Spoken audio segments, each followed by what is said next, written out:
میرے باپ کا لاشا نگاہوں کے سامنے رکھ دیا جائے تو پھر مجھے کرنا کیا ہے؟ اے رب کائنات میری بیوی کا لاشا میرے نگاہوں کے سامنے رکھ دیا جائے تو پھر مجھے کرنا کیا ہوگا؟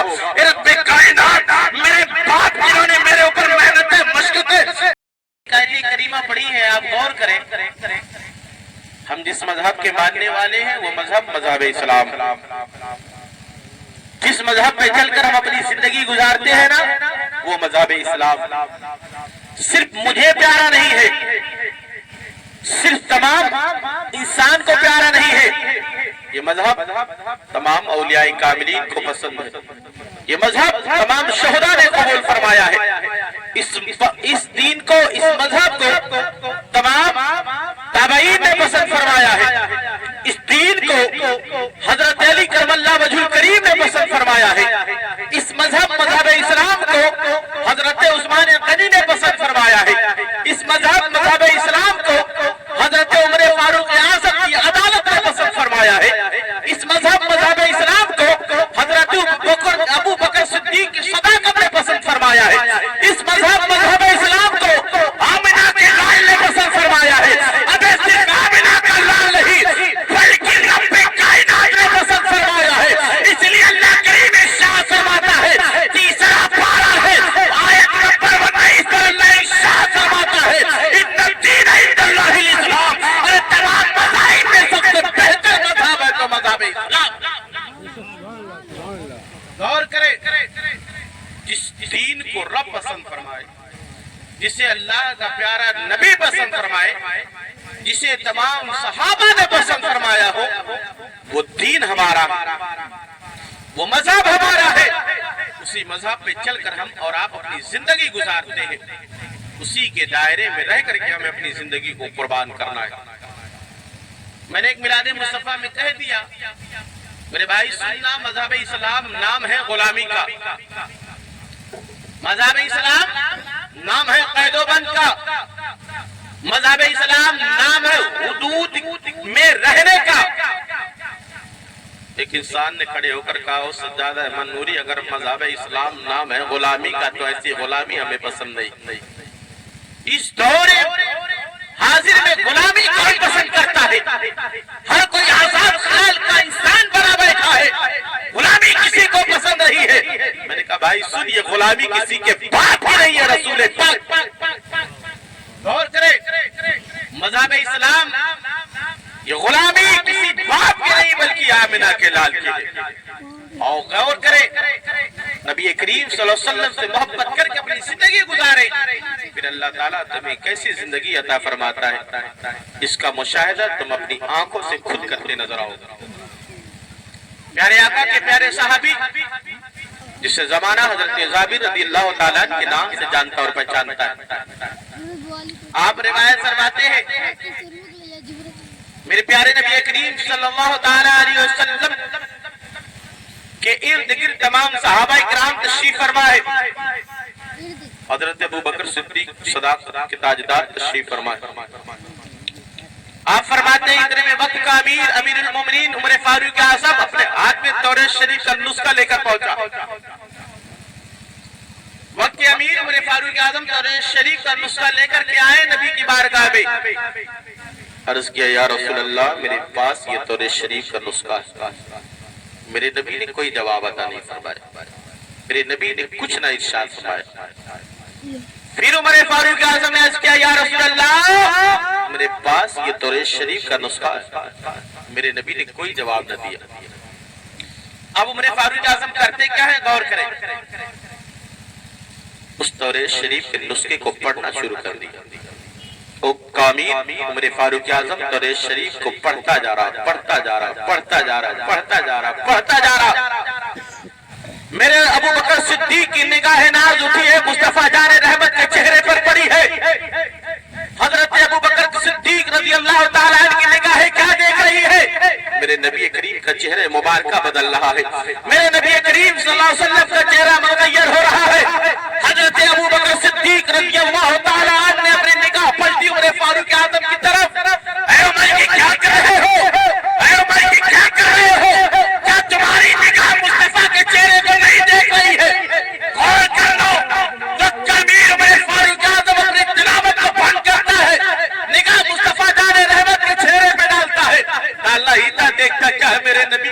مبارکہ سرخ ہو رہا ہے، میرے نبی کریم کا چہرہ بدلا جا رہا ہے.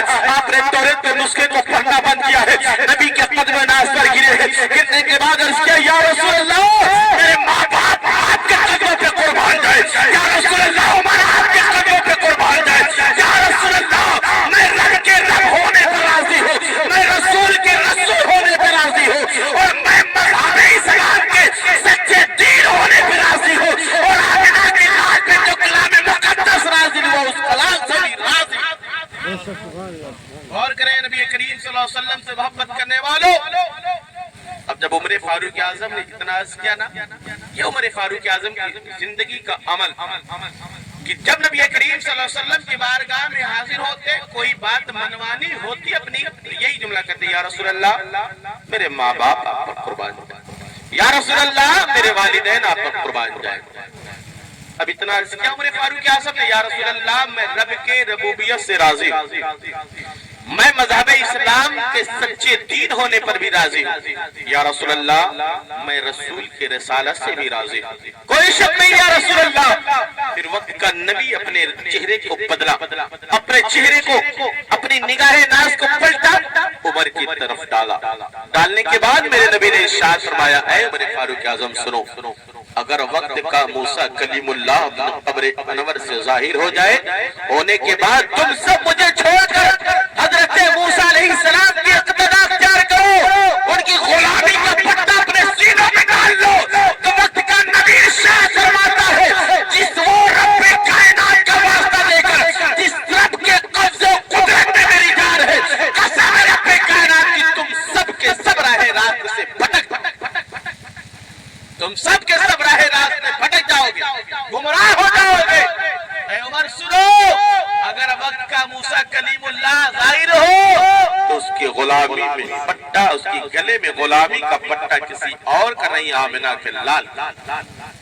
غور کریں نبی کریم صلی اللہ علیہ وسلم سے محبت کرنے والے غیور مسلمانوں، میرے نبی نے میسج کیا دیا، بتایا ہے لوگوں اللہ تبارک و تعالیٰ نے جو مقدس کلام تمہیں عطا فرمایا، اب اس کلام کے ہوتے ہوئے تمہیں کسی کتاب کی ضرورت نہیں.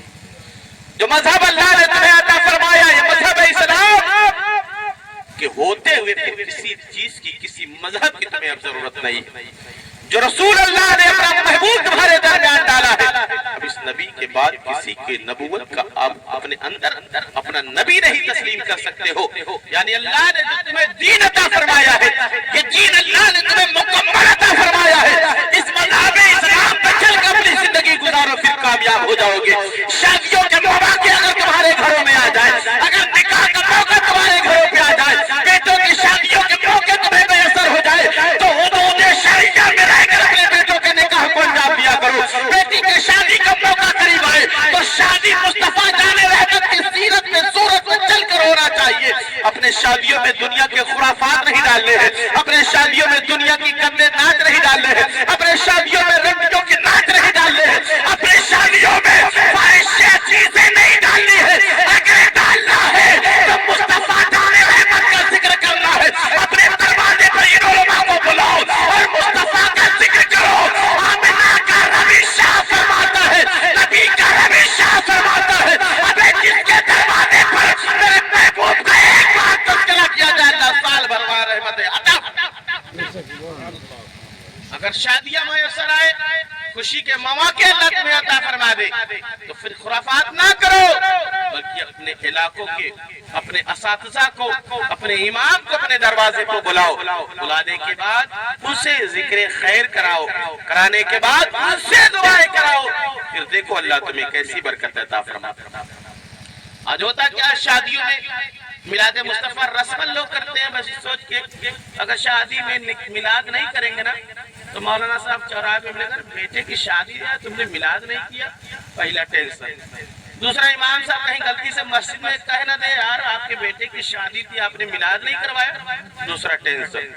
تیسرا یہ پڑوسی کا کہے گا یار اتنے لاکھ خرچ کر دیے اور 1000 میں جو میلاد ہوتا ہے اس میلاد کو نہیں کروایا. میلاد میں 1000 کا بمشکل سے 200 روپے کا کھجورا آپ کے یہاں کا مل جائے گا. ایسا مائک ہو تو تقریباً 300 روپے میں بھی آ جائے گا. اور ہمارے علماء حضرات کیا اگر آپ بلائیں یہ بیچارے فرمائش تو کرتے نہیں ہیں. اب چاہے 100 دو وہ بھی لے کے چلے جائیں گے، چاہے 200 دو وہ بھی لے کے، نہیں کچھ لوگ سپندر کا حضرت کل ملتے ہیں، اب اس ملنے والوں کا کل حضرت آتا ہی نہیں، میلاد ہو گئی بس 1000 روپے میں میلاد ہو جاتا، اور پھر انسان کہتا ہے یار میلاد شادی میں تو کیا تھا، بیٹے کے نکاح کے موقع پر علماء کو بلایا تھا، امام کو بلایا تھا، ائمہ کو بلایا تھا، تمام حضرات نے دروازے پر آئے تھے، تمام مساجد مدارس سے طلباء آئے تھے، اور برکتیں نہیں آئی ہے، میں نے شام نے کہا ابے برکتیں آئے گی کیسے، تو نے تو ناچنے گانے والے ویشاؤں کو اپنی دولتیں لٹا دی ہے، اگر اپنی دولت یہ علماء پہ خرچ کرتا، یہ علماء اپنا قدم اپنے مسجد میں پاک میں پہنچاتے، سن کے دل سے دعا کرتے اللہ تمہیں دولتیں اور کرے، خوش کرنا ہے تو کسی کے باپ کو خوش کیا کرو، اپنے مدرسے کے امام کو، اپنے علماء کو خوش کیا کرو، اپنے امام کی جیب کو بھرنے کی کوشش کرو، پھر انشاءاللہ دیکھو برکتیں کیسے اللہ تمہیں عطا فرماتا ہے۔ اس کی ایک برکت بتاتا ہوں، 15-20 منٹ کا بولوں گا، ساری بات ادھر سے ادھر، حضرت آپ ناراض نہ ہوئیے گا، کیونکہ سب بات 15 منٹ میں کہاں کوئی بولے گا، موضوع معنی کچھ نہیں ہوتا۔ 3 روپے کی قلم آج بھی ملتی ہے، نہیں زیادہ دو یار، لے جاؤ جمعہ پڑھنے کے وقت امام صاحب کو 3 روپے کی قلم دے دو، حضرت میں نے قلم دیا ہے، یہ تحفہ آپ کی بارگاہ میں، اللہ کا شکر ہمارے علماء کا اخلاق اتنا اچھا، یہ تھوڑی کا 3 روپے قلم تم کو ملی تھی، نہیں کہے گا، اب اس قلم سے کرے گا کیا؟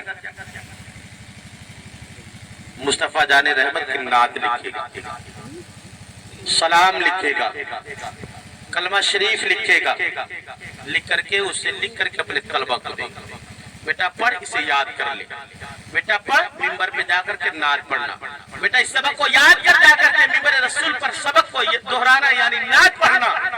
اب ذکر سنو، حضرت کا انتقال ہو، اب ادھر اشارہ کر رہے حضرت، انہی کو نہ سمجھ لے، کوئی بھی حضرت چلے گئے، جانے کے بعد انہوں نے تمہارے 3 روپے کی قلم سے نہ جانے کتنے طلباء کے زندگی میں کلمہ طیبہ ڈالا ہوگا، نہ جانے کتنوں کی زندگی میں حدیث کریمہ حدیث مصطفیٰ ڈالا ہوگا، نہ جانے کتنوں کی زندگی میں آیت کریمہ ڈال دیا ہوگا، قسم رب کائنات کی کہ اسی طرح ایک کے بعد ایک کے بعد ایک پڑھاتے جائیں گے، تمہاری نسلیں قبر میں چلی جائیں گی، اور مرنے کے بعد اللہ تمہاری 7 پشتوں کو اس کا حضر پہنچاتا ہے۔ اور کسی نچنیے کو دے دو گے، وہ پڑے کوئی جا کر کے شراب پیے گا، کوئی اشیاء کرے گا، تو علماء اپنی دولتوں کو قربان کرو، میلاد مصطفیٰ کراؤ تو کثیر تعداد میں بلانے کی بھی کوشش کرو، اور زیادہ سے زیادہ تعاون کرنے کی کوشش کرو، اور ان سے صرف دیتے اور اتنا کہنا حضرت جو کچھ تھا آپ کے حوالے کر دیا، صرف بچے کے حق میں دعا فرما دے، جن سے سجاد احمد نوری کہتا ہے حضرت جب اپنی زبان کھولیں گے دعا دل سے کریں گے، اللہ تعالیٰ آپ کی دعاؤں کو اپنے حبیب کے صدقے قبول عطا فرمائے گا۔ اس لیے انبیاء کے وارث آپ غور کریں، میں نے کہا مذہب اسلام پہ چل کر کے اپنی زندگی گزارو، شادیوں میں خرافات ڈالنے کی ضرورت نہیں ہے ہمیں، مصطفیٰ جان رحمت صلی اللہ علیہ وسلم نے ہمیں وہ کچھ عطا فرمایا ہے کہ اپنی شادیوں میں ڈال دیں تو اللہ کا شکر ہے، جس انسان نے شریعت مصطفیٰ کے دائرے میں رہ کر کے شادی اپنے بیٹے کی کیا ہے، لوگ اس کا نام کریں یا نہ کریں، ائمہ حضرات اس کا تذکرہ کرتے کہ بہت اچھا تھا جنہوں نے اپنے بیٹے کی شادی میں کوئی خرافات نہیں کیا۔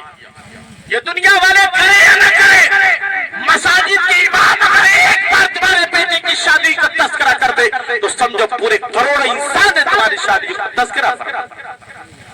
آپ غور کریں، کریم رسول سے محبت کرنے والے دیوانوں، حضرت عمر فاروق اعظم نے جو توریت کا نسخہ تلاوت کیا تھا، میرے نبی نے ناراض کا ظاہرہ اس لیے فرمایا تھا، مظاہرہ کیا تھا، اے عمر اللہ نے پاک کلام عطا فرمایا، مجھ جیسا رسول بھی اللہ نے تجھے دے دیا، اب ان چیزوں کی کیا ضرورت، ابھی عمل کیا جائے گا تو مذہب اسلام پر عمل کیا جائے گا، تو مذہب اسلام پہ چل کر اپنی شادیوں کو انجام دو، انشاءاللہ اللہ تبارک و تعالی آپ کو بے پناہ رحمتیں برکتیں رفعت عطا فرمائے۔ ایک اور بات بتاتا ہوں، بس اپنی بات ختم کرتا ہوں، ایک نام آپ نے سنا ہوگا، اللہ تبارک و تعالی اپنے حبیب کے صدقے طفیل میں شادیوں میں برکتیں عطا فرمائے. غور کریں، ایک نام آپ نے سنا ہوگا. مذہب اسلام ہے کیا؟ مذہب اسلام پہ انسان چل کر کے اپنی زندگی گزارے تو ملے گا کیا؟ آپ غور کریں. اللہ تبارک و تعالیٰ نے فرمایا میں نے جو تمہیں اسلام دیا نا، یہ صرف اس لیے نہیں دیا کہ نماز پڑھو، روزے رکھو، حج کا موقع آ جائے تو اپنی دولتوں کو قربان کرو، روزے رسول پہ حاضری دے دو. مذہب اسلام صرف اسی کا نام نہیں ہے، بلکہ مذہب اسلام وہ ہے جو انسان کے ہر گوشے پر نظر ڈالتا. مذہب اسلام وہ ہے جو انسان کے ہر اٹھتے ہوئے قدم پر رہنمائی فرماتا ہے. آپ غور کریں، مذہب اسلام نام اس چیز کا ہے کہ انسان کے زندگی میں مصیبتیں آئے تو مصیبتیں کاٹنی کیسے ہیں. انسان کے زندگی میں اگر غم پر غم لاحق ہو جائے تو انسان کو کرنا کیا ہے، اگر خوشی کا موقع میسر ہوئے تو انسان کو پھر کیا کرنا ہے. دونوں مواقع پر اللہ کا مذہب اسلام رہنمائی فرما رہا ہے. آپ غور کریں، میں نے عرض کے پروردگار عالم مصیبتوں کا پہاڑ ہمارے اوپر ٹوٹ جائے تو ہمیں پھر کرنا کیا ہوگا. اے رب کائنات میرے باپ کا لاشا نگاہوں کے سامنے رکھ دیا جائے تو پھر مجھے کرنا کیا ہے. اے رب کائنات میری بیوی کا لاشا میرے نگاہوں کے سامنے رکھ دیا جائے تو پھر مجھے کرنا کیا ہوگا. اے رب کائنات میرے باپ جنہوں نے میرے اوپر محنتیں مشقتیں کی، میری زندگی کو اس منزل پہ لا کر کے کھڑا کیا ہے، آج میرے باپ کا لاشا میرے نگاہوں کے سامنے رکھا ہے. اے مولا اب مجھے کیا کرنا چاہیے. اے رب کائنات میری ماں جسے نے اپنے سینوں سے لگا کر کے مجھے جوانی کے منزل پہ لا کے کھڑا کیا ہے، مولا میری ماں کا لاشا میرے نگاہوں کے سامنے، مولا میں کیا کروں. اے رب کائنات زندگی میں جس بہن نے شفقتوں والا پیار میری زندگی پہ قربان کیا ہے، آج اس بہن کا لاشا نگاہوں کے سامنے رکھا، مولا مجھے کرنا کیا ہوگا. اے مولا غموں پر غم انسان پر جب ڈال دیا جائے تو پھر انسان کو کرنا کیا ہوگا. تو اللہ کا کلام ارشاد فرماتا ہے، اے بندے جب مصیبتوں کا پہاڑ تیرے اوپر ٹوٹنے لگے تو پھر تجھے کچھ اور نہیں کرنا ہے بلکہ ایک کام کرنا ہے. مولا وہ کون سا کام ہے؟ اللہ ارشاد فرماتا صبر کر لیا کر. مولا صبر کروں گا تو ملے گا کیا؟ باپ کے لاشے پر صبر کروں گا تو کیا ہوگا؟ ماں کے جنازے پر صبر کروں گا تو کیا ہوگا؟ جملہ نوٹ کرو کوئی اور مسلمانوں، اللہ ارشاد فرماتا ہے ان اللہ مع الصابرین. اے بندے سن، مصیبتوں میں تیرے پڑوسی تیرا ساتھ دے یا نہ دے، مصیبتوں میں رب کائنات اپنے بندوں کا ساتھ دیا. ان اللہ مع الصابرین، بے شک اللہ صبر کرنے والوں کے ساتھ. مصیبتیں آئے تو صبر کرو، خوشی کا موقع ہے تو خوشی کا مظاہرہ کیسے کرنا ہے، ایسے میلاد مصطفیٰ سجا لو، اپنے دروازوں پہ علماء کو بلا لو، یہی خوشی کا اظہار ہوا کرتا ہے.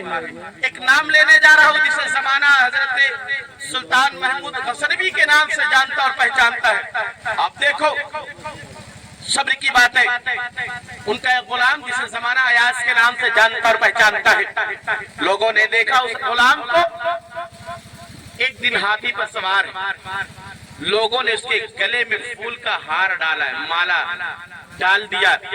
ڈالنے کے بعد لوگ اس کا شان و شوکت کے ساتھ استقبال کر کے چوراہوں پر ان کو گشت کرا رہے، گھما رہے، نعرے بازیاں ہو رہی ہے، محبت کے ساتھ ان کو گھمایا جا رہا ہے.